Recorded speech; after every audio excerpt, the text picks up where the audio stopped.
माताओं ने गाय के पूंछ से नाम लेकर के झाड़ा दे रही है। इंद्रियाणि ऋतिकेत प्राणान नारायणो बतु, यानी नारायण का ही नाम मेरे बालक की रक्षा, चारों दिशाओं के स्वामी रक्षा करें, हनुमंत लाल जी रक्षा करें। ये है माताओं का वात्सल्य। जो लोग बच्चे का डीठ झाड़ते हैं राइलोन में, तो और क्या पढ़ते हैं, कौन मंत्र रहता होगा। ये है वात्सल्य। हमारे भागवत में ये जो मंत्र है, श्वेत दीप चित्तम मनोयोग सीता तिवारी, यदि वास्तव में मनोयोग तेज को याद करके और छोटे से गाय की बच्चिया से बच्चे को ही झाड़ा दे दिया जाए ना, अलाय बलाय सब गारंटी के साथ भाग जाएगी। इतनी बड़ी, क्योंकि हमारा भागवत का 18,000 श्लोक मंत्र एक एक वेद है, ऐसा कोई साधन नहीं।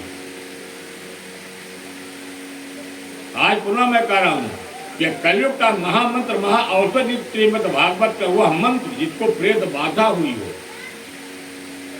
अजित चौरा से परसों न छड़ रहा हो, रामनवमी है, नवरात्रि में बादशाह नहीं लगवाने की जरूरत है, वह प्रेत बाधा से युक्त व्यक्ति आपके मंडप में प्रवेश भर कर जाए, मैं गारंटी से व्यास के पे बैठा हूं, उसको दोबारा फिर 8वें दिन ही मैं करके देखा हूं। मैं इसलिए कह रहा हूं, और मुझे बड़ा आश्चर्य हुआ, मुझे आश्चर्य हुआ, कहा कि अब मैं कुछ मेरी प्रेतक से मुक्ति मिल गई और ये मेरा चौरा चिमटा सब आज तक हटा दो। अब मैं गजब उस जिसके फिर में आता था वो ब्रह्म प्रेत, हम लोग तो बदल देते थे आसन, वो आसन नहीं बदलता। जब तक आरती नहीं होती थी थक जाती, वो भी कुमार के पितृपक्ष महीने में थका था। अब भयंकर उस समय बारिश हुई थी, मैंने देखा, अभी परसों आपको बताया, पिछले साल 27 महीने कन्या के था। हाँ, पर विश्वास होना चाहिए, हमारे भागवत के इस मंत्र में विश्वास होना चाहिए। और यदि विश्वास है तो प्रभु के इस मंत्र के माध्यम से, तो यहाँ पर कहते इंद्रियाणि ऋतिकेत, कौशल्या मन भगवान को गाय की पूछ दे रही, नारायणावत चेत दीप चैतम मनोयोगेत्रवत, भगवान मन में मुस्कुराए, क्रीडंत पातु गोविंद तयानम पातु माधवा, वही माधव है, वही गोविंद हैं, और आज वही गोविंद लीला करने के लिए गोकुल में आए। और माता का बातल देखिए, और भगवान आज गोद में हंस भी रहे हैं। और जब माता ने झाड़ा दे करके और जा करके प्रभु को अपने पुनः बिस्तर पर खटोलने पर लिटा देती हूँ, कहाँ कहा लगी नाम बढ़ाई, राम न सका हिंद राम गुण। ऐसा भगवान के कौन व्यक्ति है जो वर्णन कर सकता है। पर यहाँ सुखदेव जी स्पष्ट कर देते हैं, परीक्षित जी, ये गोपियों का भाव है, माता यशोदा मैया का प्रेम है, ये वात्सल्य है। आज ब्रजवासी खुद पोतरा राक्षसी के शरीर को एक एक खंड अलग अलग करते हैं, अब अलग करके सुदूर दूर यमुना जी के किनारे ले जा करके अब जैसे उसके शरीर में आग लगाते हैं, गाय पूतरा राक्षसी के शरीर से दुर्गंधी नहीं निकलती है, सुगंधी निकलती है। क्योंकि जीव और परमात्मा का जन्म मिलन हुआ तो आज जीव के सारे पाप कर्म दूर हो जाते हैं। पूतना लोक बालाग्नि राग्यते रुधिरातनाम जिगांत हरिजे अतलम दत्वा सदगतिम। तुझे ये कहते परीक्षित, भगवान ने कहा था कि ये बाल घातनी है, सबसे बड़ा यदि कोई जुर्म है तो बाल घातनी, बालक का हत्या करने वाला व्यक्ति। यदि कोई व्यक्ति बालक की हत्या कर देता है वो सबसे बड़ा। आइए कौन है? पोतना राक्षसी, जिसका आज भगवान ने स्वयं उद्धार कर दिया। भगवान किसी के दुर्गुण को नहीं देखते हैं। जो भगवान के चरणों में जो व्यक्ति समर्पण भाव से आ जाता है, पोतना राक्षसी सुखदेव जी कहते हैं परीक्षित जित भाव से आई हो, पर यहाँ भगवान को स्तनपान कराया। अब स्तनपान कराने के कारण प्रभु ने उसको माता से उत्तम गति दिया, ताकि पुनः जन्म पोतना राक्षसी का न हो। और जब कंस को पता चला कि मेरी बहन इस भव सागर से मुक्ति पा जाती है, तो बेचारा वो रोया, दो चार आंसू बहन के प्रति, पर बाह्य आंसू में तो आंसू होता है, एक अंतरात्मा और एक बाह्य। तो बाह्य रोने वाला अंतरात्मा क्योंकि जानता है कहीं। और जब इधर नंद बाबा मथुरा से लौट करके गोकुल आए, अब गोकुल आकर के जैसे नंद बाबा ने ये घटना देखा, वैसे वसुदेव महाराज जी की उपदेश आज नंद बाबा के हृदय में बैठ गया।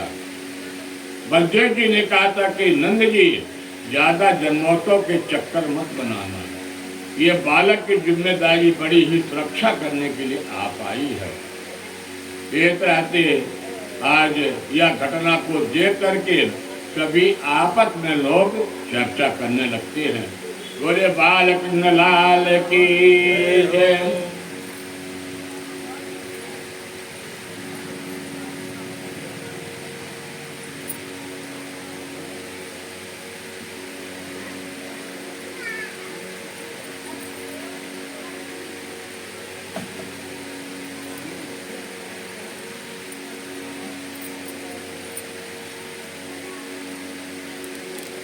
हमारे प्रभु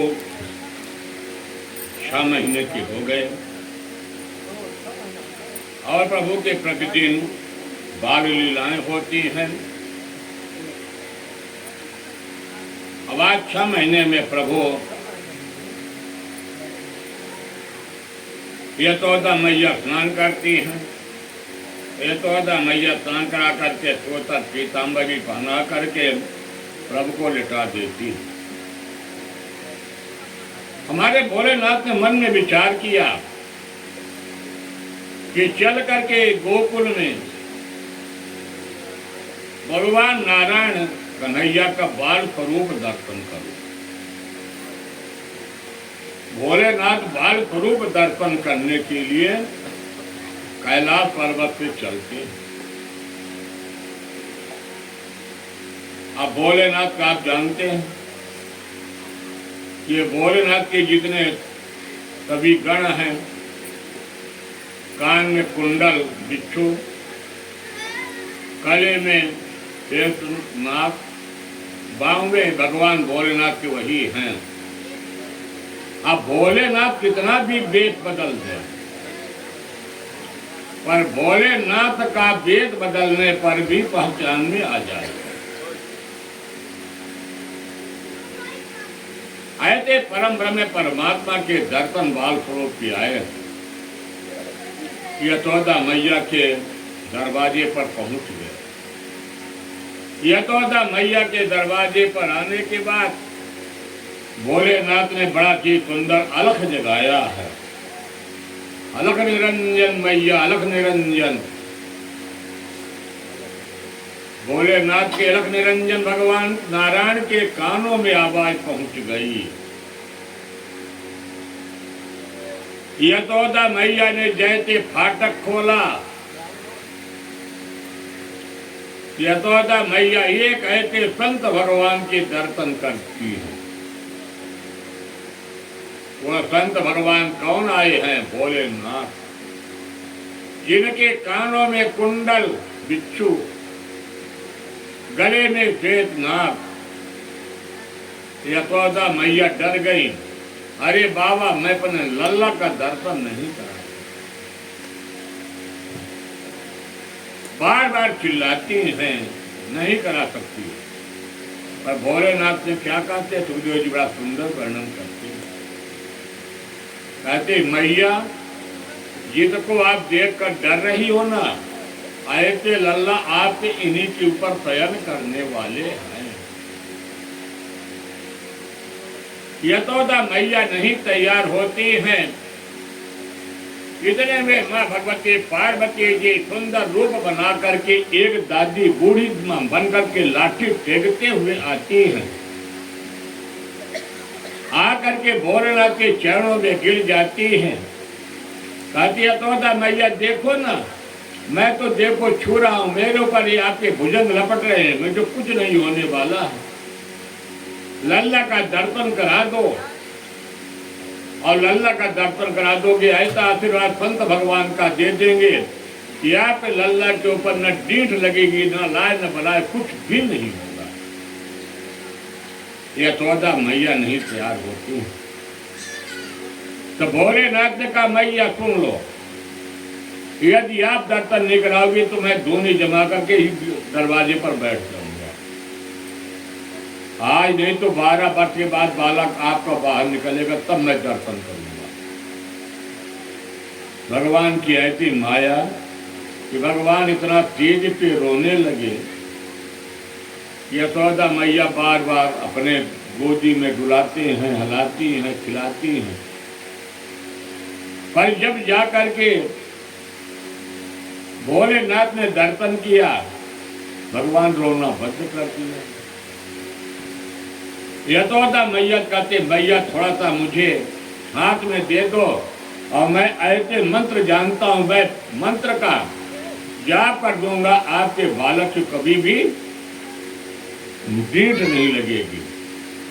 अंत में मैया हार करके आज भोलेनाथ के गोदी में जाकर के हमारे प्रभु बाल लाल जी दोनों ने बड़े खुल करके नेत्रों में, यानी भोलेनाथ के नेत्रों में नारायण, नारायण के नेत्रों में भोले, और दोनों का बड़ा ही सुंदर दर्शन हुआ। आज जब दोनों का दर्शन हुआ तो यहाँ पर यशोदा मैया से भगवान कहते मैया आप कहा करके नंद बाबा से एक मेरी भी कुटिया छोटे अपने आंगन में बनवा दो, मैं भी यहीं पर जाकर के विश्राम करूंगा और मैं आपके बालक की रक्षा करूंगा।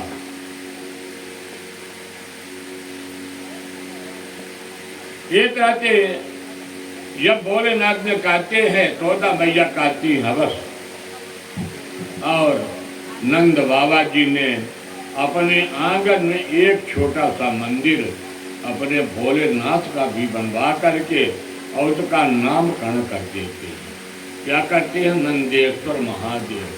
बोले नंदेश्वर महादेव भगवान की। हमारे भोलेनाथ ने दर्शन किया, आज भगवान नारायण के बाल स्वरूप का दर्शन किया, और बाल स्वरूप के दर्शन करने के बाद भगवान अभी 6 महीने बीत गया और भगवान का नामकरण संस्कार भी नहीं हुआ। तुझे जी कहते परीक्षित जी, यदो नाम महदाचार क्या तत्व वितर्वता स्वतम मया तनकेतम ते मन्यते देवकी सुतम। गर्गाचार्य जी से निवेदन करते हैं वसुदेव महाराज जी। बलदेव महाराज जी कहते हैं कि आप मेरे कुलगुरु भी हैं, आचार्य भी हैं।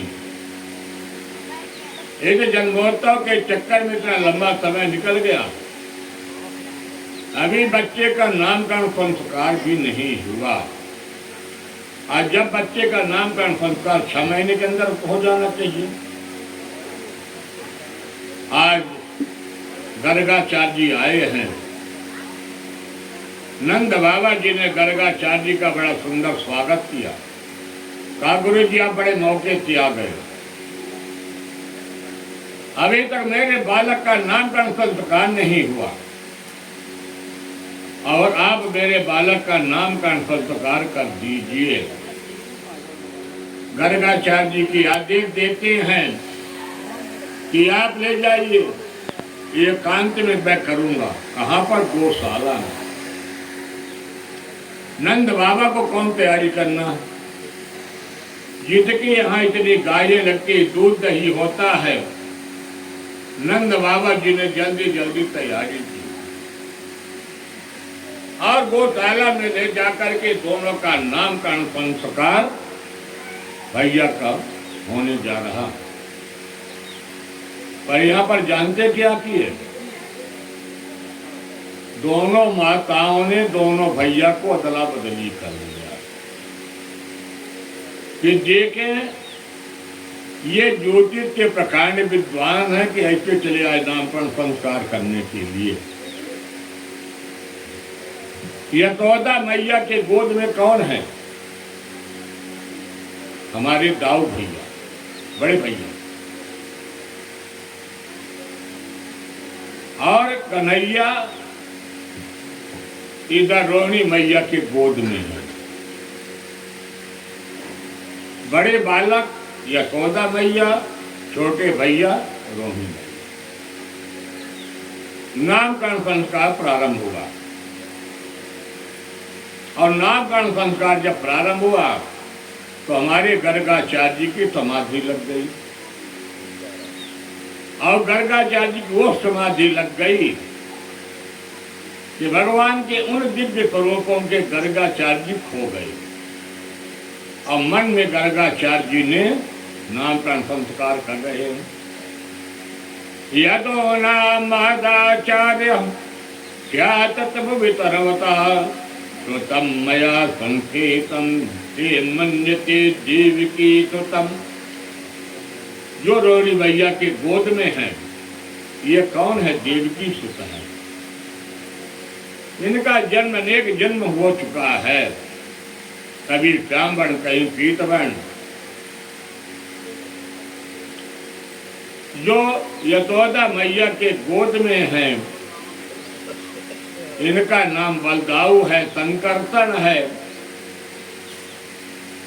अब इधर 1 घंटे बीत गया, बाबा की वो दिव्य समाधि लग जाती है कि बाबा ने भगवान बोले नारायण के दर्शन नामकरण में खो जाते हैं, साथ ही बंद हो गई। साथ बंद करके गर्गाचार्य ने दर्शन कर। माता जी ने बोला, बहना देखो इनके साथ बाबा जी की चल रही है कि नहीं। 1 घंटा हो गया, बाबा जी पता नहीं चल रहा। रोहिणी मैया ने नाक में हाथ लगा के देखा, कहता लगता है कि ये तो कुछ चल ही नहीं रहा इनका नाक। बड़े मुश्किल से डुलाए हलाए, समाधि भंग हुई। क्या हुआ यशोदा जी? कहा गुरु जी कब से बैठे, बच्चे का नामकरण संस्कार तो नहीं हुआ। गुरु जी कहे अरे मैं तो नामकरण संस्कार कर दिया। और जब मैं दोनों माताओं ने देखा तो उन्होंने बड़ा ही सुंदर नामकरण संस्कार किया। अयं रोहिणी पुत्र रमयन त्रोहिते गुणैर आख्यातते रामिते बलादिख्याति बलम विदा। जो यशोदा मैया के गोद में बैठे हैं, इनके भी बल की कोई थाह नहीं है, क्योंकि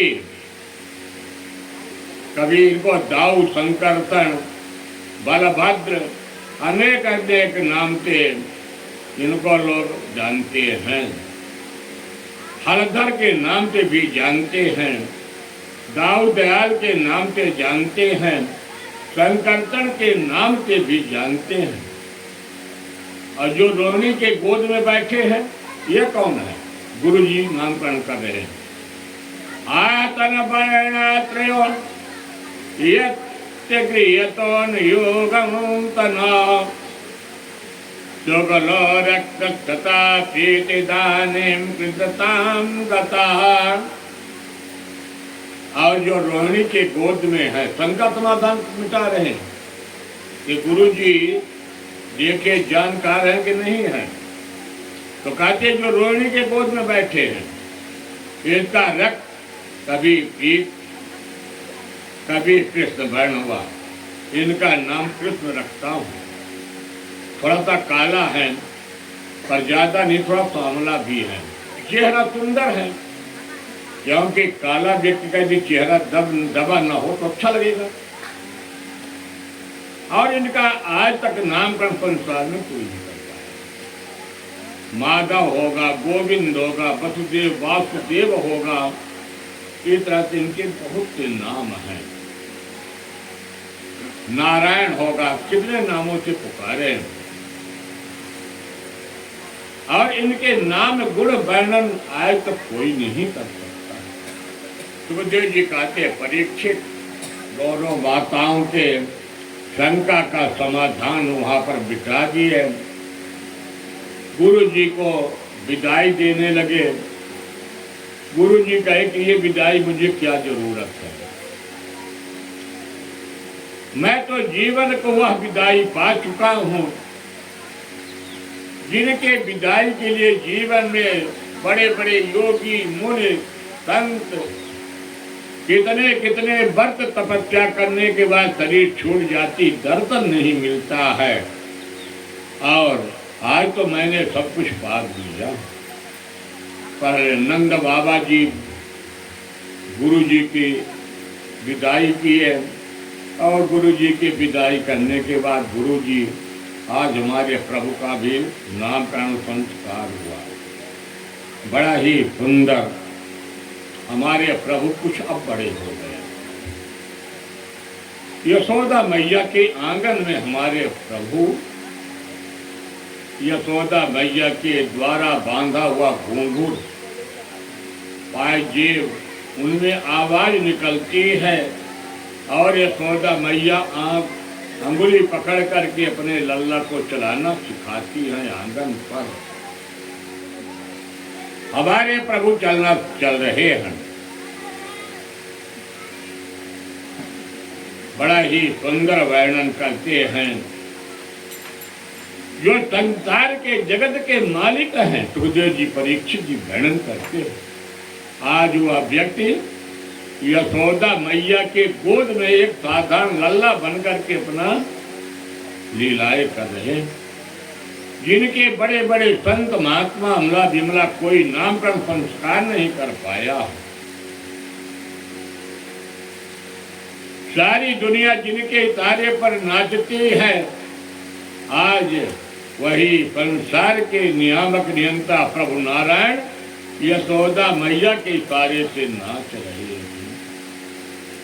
और भी वर्णन करते हैं महामुनि परीक्षित जी को, जिन्हें बड़े बड़े योगी महात्मा जिनके कान के दर्शन करने को नहीं मिला, ऐसे यशोदा मैया प्रभु के कान को भी पकड़ करके दर्शन करती हैं। बड़ा ही सुंदर वर्णन। श्वेत महेत गणेश, श्वेत महेत गणेश दिनेत तुरेत जाहो निरंतर ध्यावे। ऐसे प्रभु क्या है और किसके किसके पीछे दौड़ते हैं। आइए यादवों के यहाँ सत्ताई अखंड अनंत अनादि अचेक्य वेद तो वेद बतावे। नारद की तो क्या ब्यात कहें, पतिहार्य कौन पुण्य न पार पावे। सत्ताई की चौहरिया चावे। बड़ा ही सुखदेव जी राजा परीक्षित जी को सुनाते हैं। क्या भगवान उन गोपियों के दही के भूखे हैं, पर जो दही गोपियों ने अपने घर में ऊँचे रख करके और प्रभु को किसी जो मक्खन का छाछ निकलता है मट्ठा, आज गोपियों को भी वो भी भगवान को समर्पण कर देती है। यहाँ पर सुखदेव जी कहते हैं अपने हृदय को मंदिर बना लो और इस हृदय रूपी मंदिर में परम ब्रह्म परमात्मा को नचाइए। यशोदा मैया रात दिन लगी रहती हैं। सुखदेव जी कहते हैं यशोदा मैया अंजन लगाती हैं, अलंकारों से सुसज्जित करती हैं, कामरिया में फेंटा लगा देती है और फिर हमारे कन्हैया यशोदा मैया के आंगन में कैसे नृत्य कर रहे हैं। सुखदेव जी कहते परीक्षित यतन ददाती की यशोदा, जो संसार को यत दे वही का नाम यशोदा है। कृष्ण के चरित्र को जो संसार को प्रदान करे उसी का नाम यशोदा है। सुखदेव जी कहते परीक्षित एक बात और बता, कीर्ति इतम ददात कीर्तिदा, जो कीर्ति देवती का नाम कीर्तिदा कहा जाता है। सुखदेव जी कहते परीक्षित जी, गोपियां भी एक माध्यम बनाया करती। तो भयो जी आप गोपियों का वर्णन कर रहे हैं। सुखदेव जी कहते राजन परीक्षित,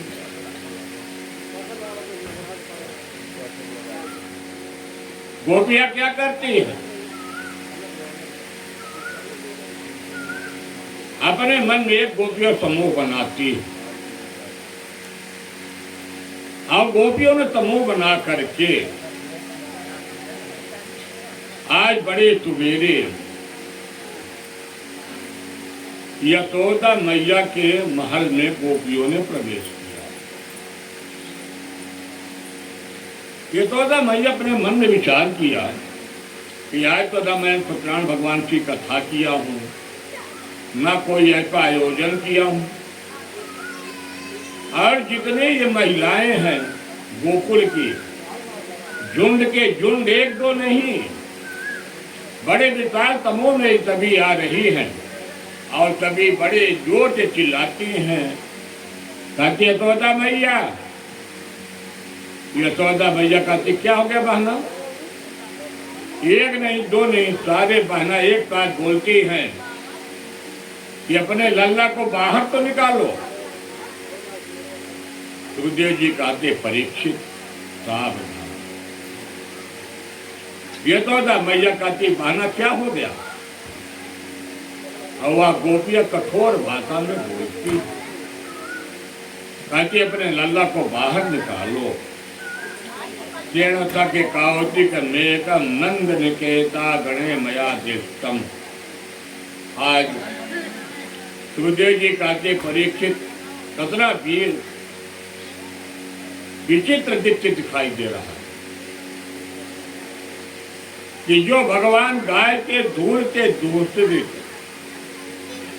जिनके शरीर में धूल लगा हो, तो आज वह धूल भी धन्य कहता है कि मेरा भी जीवन धन्य धन्य हो गया। जो भगवान के शरीर में धूल भी लगा है, आज वह धूल भी अपना धन्य मान रहा है। और वह धूल कहाँ से उड़ा, गाय के चरणों के खुर से। तो जब गाय के चरणों से वह धूल निकला, तो वह गाय के चरणों से निकला हुआ धूल वहां भी धन्य मानते हैं।